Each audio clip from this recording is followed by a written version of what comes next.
नमस्ते। मेरा नाम पूजा आज़नीकर है। आज हम बात करेंगे महिलाओं के लिए। आज बात करेंगे महिलाओं की प्रगति के लिए। आज बात करेंगे उनकी फ्यूचर के लिए। बात करेंगे उनकी जर्नी।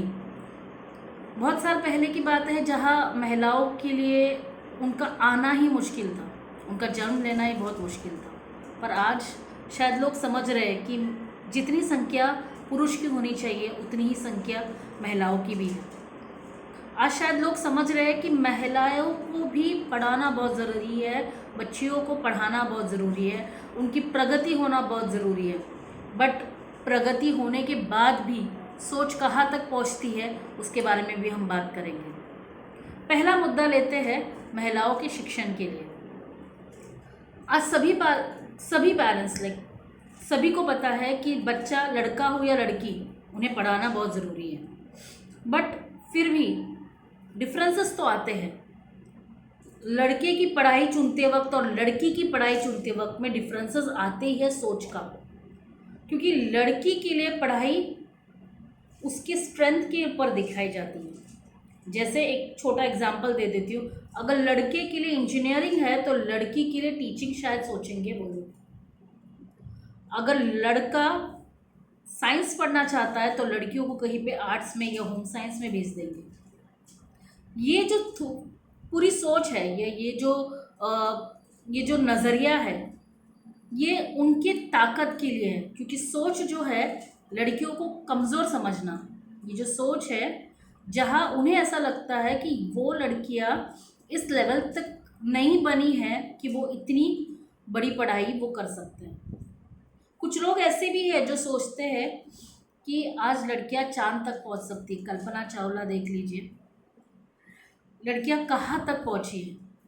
उनका उदाहरण लेकर, उनका एग्जाम्पल लेकर बहुत सारे पेरेंट्स जो है वो अपने बच्चों को, अपनी लड़कियों को फ्रीडम देते हैं, आज़ादी देते हैं अपना करियर चुनने का।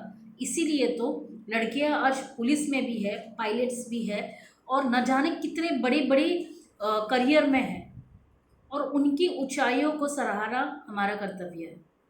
पर उसके साथ ही जब उनकी करियर के समझौता की बात आती है, एडजस्टमेंट्स की बात आती है, उस वक्त बहुत दुख पहुंचता है। आज मैं बताऊंगी कि कहाँ कहाँ उन्हें एडजस्ट करना पड़ता है और इन्हें इस एडजस्टमेंट के बदले में कितनी बड़ी कीमत चुकानी पड़ती है। सबसे पहले बात आती है करियर चुनने के लिए। जैसे मैंने अभी बताया, करियर चुनते वक्त उनकी क्षमता, उनकी ताकत, ये सारे को जजमेंटल होते हैं। उन्हें ये लगता है कि शायद से ये लड़की है और वो शायद से एक डिफ़िकल्ट हार्ड काम नहीं कर सकती। जैसे लड़की ड्राइविंग नहीं कर सकती, या लड़की एक प्लेन नहीं चला सकती, या लड़की आर्मी में नहीं जा सकती, बल्कि लड़का उसे अच्छे से कर सकता है। रेसलिंग जैसा जो गेम है ये भी लड़कियां नहीं कर सकती, ये सोच थी लोगों की। बट इन्हें भी बदला गया है कुछ गिनी चुनी लड़कियों ने। आगे बढ़ते हैं। लड़कियों की पढ़ाई, करियर, ये इतना बड़ा टास्क हो जाता है परिवार के लिए, जो फ्यूचर में क्या होने वाला है इसकी आइडिया शायद किसी को है नहीं। बट फिर भी वो ये सोचते हैं कि हमारा चुना गया हुआ करियर ये मेरी बच्ची के लिए सिक्योरिटी देगा, सेफ्टी देगा और उन्हें मुसीबतों से बचाएगा। बट अगर हम उनकी यूं ही ढाल बनती रहे तो क्या आगे जाके वो उनके लाइफ में जो सोसाइटी की तरफ से आने वाली मुसीबत है क्या वो झेलने के लिए सक्षम है। एक और मुसीबत जो मैं बता रही हूँ, अभी आने वाले जनरेशन में ये बहुत ट्रेंड हो गया है, जहाँ लड़कियाँ हर एक 10 में से 7 लड़कियाँ ये भुगत रही हैं। लड़कियाँ करियर में ऊपर पहुँच गई हैं। जब करियर में ऊपर पहुँच गई है, वो पढ़े लिखे हो गई है, अपने पैसे कमाने लग गई है, बट परिवार जो सुख होता है वो सभी को चाहिए रहता है। इसलिए लड़कियाँ घर बसाती है। घर बसाने के बाद उनकी जो कमाई है वो कमाई पर भी उनका अधिकार है नहीं। क्योंकि लड़कों के दिमाग में या परिवार के दिमाग में ये सोच होती है कि लड़की मतलब उसे घर का काम करना ज़रूरी है, लड़की मतलब बच्चा पैदा करना ज़रूरी है, लड़की है इसका मतलब उसे परिवार का ख्याल रखना ज़रूरी है, परिवार की कठिनाइयाँ मुश्किलों को देखना बहुत ज़रूरी है। इसीलिए अगर तुम बाहर काम कर रही हो तो वो तुम्हारा चॉइस है। इसलिए परिवार को कोई भी नुकसान नहीं होना चाहिए। आप बाहर भी काम कीजिए, आप घर पे भी काम कीजिए और उसके साथ आप जितने पैसे कमा रहे हो वो सारे पैसे पे आपका अधिकार है नहीं, वो पैसों पे अधिकार आपके ससुराल वालों का है। ऐसी सोच हो गई है, आपके पति का है। आप अपनी मर्जी से ही अपने पैसे खर्च नहीं कर सकते। अगर आप आवाज़ उठाओगे इस चीज़ के लिए तो शायद से आपकी गृहस्थी बर्बाद हो सकती है। आज 10 में से 7 लड़कियां इस परेशानी से जूझ रही है, जहाँ पे उन्हें पैसे कमा कर सारे पैसे जो है वो अपने पति को देने पड़ते हैं या पति का घर चलाना पड़ता है। क्योंकि जो औरत है जो बढ़ रही है आगे, वुमेन जिनका डेवलपमेंट हो रहा है वो आगे बढ़ रही है, वो मर्दों के कहीं मुकाबले में ज़्यादा कमा रही है। और जब वो ज़्यादा कमा रही है तो जो मैन होते हैं या जो आदमी होते हैं उन्हें ऐसा लगता है कि औरत को घर का खर्च बांटना चाहिए। और जब औरत अपना घर का खर्च बांटती है तो उससे मर्दों के दिमाग में ये नहीं होता है कि घर का काम भी बांटना ज़रूरी है, उनकी जो रिस्पॉन्सिबिलिटीज़ है उसे भी बांटना बहुत ज़रूरी है। पर जहाँ सवाल घर के काम का आता है, जहाँ सवाल जिम्मेदारियों का आता है, वहाँ लड़के अपना पीछा छोड़ देते हैं और सारी मुसीबतें या सारी जितना भी रिस्पॉन्सिबिलिटीज़ है सारा वुमेन पे डाल देते हैं।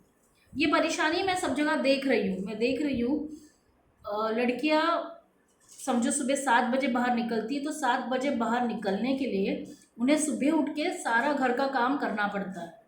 क्योंकि उन्हें ये बताया जाता है कि अगर आप बाहर कमा रहे हो तो वो आपकी चॉइस है, पर घर का काम करना आपकी जिम्मेदारी है, आपकी रिस्पॉन्सिबिलिटी है। तो जो उनकी ड्यूटीज़ है और वो उनकी चॉइस है, इसके बीच में औरतें पिसती हैं और इसी के कारण डोमेस्टिक वायलेंस भी बढ़ गया है। ये शायद आज के 21st सेंचुरी में शायद से लोगों के पास ये अवेयरनेस है नहीं, पर सबसे पहला जो मुसीबत उनके सामने आती है जब वो पैसे कमाते हैं वो है कि उनके लिए आप डाउरी ना दो। सोच ऐसी देख लीजिए कि आप डाउरी ना दो, बट औरत का पूरा पगार हमारे पास आना चाहिए। आप सोचिए जिसका पैकेज 10-15 लाख का हो साल का, उसने मेहनत करके वो पैसे कमाए हैं, वो पूरा का पूरा पैसा जब ससुराल वालों को जाता है साल का ₹1,00,000, और वो औरत 30 साल उस आदमी के घर रहने वाली, तो 30 साल का पैसा कितना हुआ।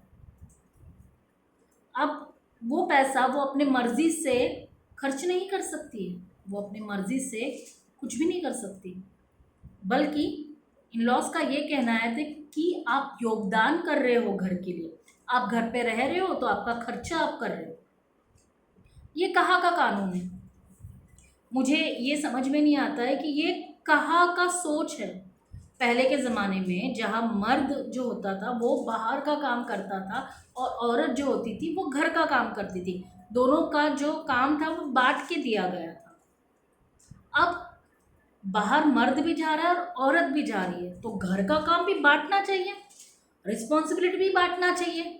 अब ऐसा क्यों हुआ है कि मर्द वो कमा भी रहा है, औरत भी कमा रही है, बट पैसे औरत को देने हैं, मर्द अपना पैसा नहीं देगा, या औरत को अपना खर्च खुद उठाना है, मर्द सिर्फ अपना खर्च उठाएगा। और अगर बच्चे होते हैं, इन शादी के बीच में जो बच्चे होते हैं उससे उसका जो है आदमी अपनी रिस्पॉन्सिबिलिटी के लिए कहीं पे अपने आप को कम साबित करता है।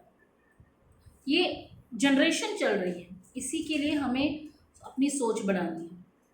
मैं इसके लिए नहीं कह रही हूँ कि आपको पैसे घर पे नहीं देना है, सारे महिलाओं को मैं ये बता रही हूँ, ऐसे नहीं है कि आप पैसे ना दो, आप पैसे दीजिए, बट उसके साथ आप ये भी सोच रखिए कि जिम्मेदारियाँ भी बांटना चाहिए, शोषण नहीं होना चाहिए आपका। अगर आप घर का काम कर रहे हो तो आपका खर्चा आपके हस्बैंड ने उठाना चाहिए, और अगर आप घर काम कर रहे हो तो घर के काम का भी दोनों में इक्वल बंटवारा होना चाहिए, बच्चों की जिम्मेदारी भी दोनों में इक्वल बंटवारा होना चाहिए। हर एक जिम्मेदारी इक्वल बंटवारे में होना चाहिए। जितनी रिस्पेक्ट मर्द को मिलती है उतनी ही रिस्पेक्ट औरत को भी मिलना चाहिए, क्योंकि दोनों मिलके घर चला रहे हैं। एक म्यूचुअल अंडरस्टैंडिंग से रिश्ता बनना चाहिए, तब वो रिश्ता बहुत अच्छा सक्सेसफुल होता है। तो आज ये मेरा जो कन्वर्सेशन है वो इन मर्दों के लिए है उनकी सोच के लिए है, जहाँ पे वो ये कहते हैं कि आप अगर कमा रहे हो तो आपका पैसा पूरा पति के पास जाना चाहिए। ये गलत सोच है, और ये सोच को सारी महिलाएं समर्थन नहीं दीजिएगा। क्योंकि अगर आप अपने हार्ड ऑन अनी पूरा जितना पैसा आप हार्ड ऑन आपका जो पैसा है वो पूरा अगर आपके मर्ज़ी से आप खर्च नहीं कर सकते हो, या आपके लिए वो काम नहीं आते हैं, तो आपका काम करना कोई भी मतलब नहीं देता। जिस जिस तरह मर्द अपनी सिक्योरिटी देखता है, जिस तरह मर्द अपने फ्यूचर प्लान करता है, उसी तरह ही औरत को अपना फ्यूचर प्लान करना बहुत ज़रूरी है। आप सोचिए, मैं एक एग्जांपल देती हूँ। अगर आपकी शादी 7 साल की शादी चली है और 7 साल में आपने पूरा का पूरा पैसा घर पे दिया है, और वो मर्द उसकी सेविंग तो वो कर रहा है पर आपकी सेविंग कुछ नहीं हुई है। अब सोचिए 7 साल के बाद सडनली रिश्ते में कड़वाहट आती है और रिश्ता टूटने के कगार पे होता है, और आप जब एलिमनी की बात करते हो उस वक्त कोर्ट में वो साबित इस तरह कर सकता है कि वो तो कमाती है, वो मुझसे ज़्यादा कमाती है, तो उसको एलिमनी की क्या ज़रूरत है। अब उस वक्त सोचिए, आपने ये नहीं बता सकते हो कि 7 साल आपने घर पे खर्चा किया है, 7 साल आपके अपने बिल्स बच सेव करके रखोगे, आप कितना खर्चा कर रहे हो ये दिखा के रखोगे। लाइक आपको बहुत ये जो पैसा आप खर्चा कर रहे हो इसके ऊपर बहुत सोच रखनी पड़ेगी। अब सोचिए 7 साल के बाद फिर आपकी सेविंग क्या हो गई है। आप जो अपनी लाइफ न्यू शुरुआत कर रहे हो, या आपको कोई घर लेना है, या आपको आपका कोई बिजनेस स्टार्ट करना है, आपके फ्यूचर के लिए, आपके ओल्ड एज के लिए आपको जो पैसा चाहिए वो कहाँ से आएगा। आज जो ये मर्द है वो अपनी सिक्योरिटी के लिए, अपने ओल्ड एज के लिए, अपने रिटायरमेंट के लिए जो पैसे रखते हैं, क्या वो आप ऐसे कर सकते हो। मैंने बहुत सारे महिलाओं को देखा है जो आज 50-60 साल की हो गई है और वो अपने पूरे शादीशुदा लाइफ में कमाती थी, बट पूरा पैसा घर पे देती थी, और आज बुढ़ापे में ऐसी हालत हो गई है कि उनके पास पैसे नहीं हैं, क्योंकि उन्हें अपने परिवार पे ट्रस्ट किया, उन्होंने पूरा पैसा घर पे दिया। और उस वक्त आज जो उनकी हालत है, उन्हें अफसोस होता है कि उन्होंने अपने लिए पैसे क्यों नहीं रखे। तो आज वक्त आया है, संभलिए। मेरा कहना ये है कि आप रिस्पॉन्सिबिलिटीज़ को बांटिए, जितना आपका हिस्सा है उतना पैसा दीजिए। आपकी खुद की सेविंग्स करना बहुत ज़रूरी है, आपके खुद के लाइफ को सिक्योर करना बहुत ज़रूरी है। मर्द जो करेगा वो अपना करेगा, उसकी आपके प्रति जो रिस्पॉन्सिबिलिटी है वो करेगा, बट आपको खुद के प्रति जो रिस्पॉन्सिबिलिटी है वो करना बहुत ज़रूरी है। और उसी के लिए आपको एक स्टेबल ज़िंदगी फ्यूचर में आने के लिए आप अपनी सिक्योरिटीज़ प्लान कीजिए। सेविंग्स कर सकते हो, अपना घर ले सकते हो, इन्वेस्टमेंट प्लान कर सकते हो, और टर्म इंश्योरेंस ले सकते हो, लाइफ इंश्योरेंस ले सकते हो, मेडिकल इंश्योरेंसेस ले सकते हो। बहुत सारी चीज़ें हैं जिससे आप अपना लाइफ सिक्योर कर सकते हो। आप गोल्ड ले सकते हो, अपना लाइफ आप सिक्योर कर सकते हो, पर अपना अधिकार आप समझिए, आपकी लाइफ का कंट्रोल अपने पास रखिए। आज अभी हर चीज़ के लिए आपको आज़ादी की ज़रूरत है, शोषण मत होने दीजिएगा। आशा करती हूँ ये आपको समझ में आया होगा। आपके कोई भी सवालों के लिए मैं ओपन हूँ, आप बात कर सकते हो।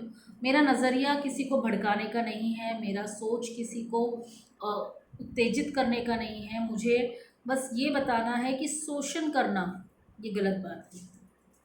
आपका परिवार है, औरत का भी उतना ही परिवार है, मर्द का भी उतना परिवार है, दोनों मिलके घर चलाइएगा तो घर अच्छी तरह बनेगा। और दोनों एक दूसरे के बारे में सोचिएगा। ऐसा ना कीजिए औरत कंप्लीटली मर्द का पैसा लेती जाए और अपना पैसा सेव करती जाए, ऐसा भी नहीं कीजिएगा। दोनों इक्वली कीजिएगा, क्योंकि उससे भी अपनी ज़िंदगी जीने का अधिकार है और आपको भी अपनी ज़िंदगी जीने का अधिकार है।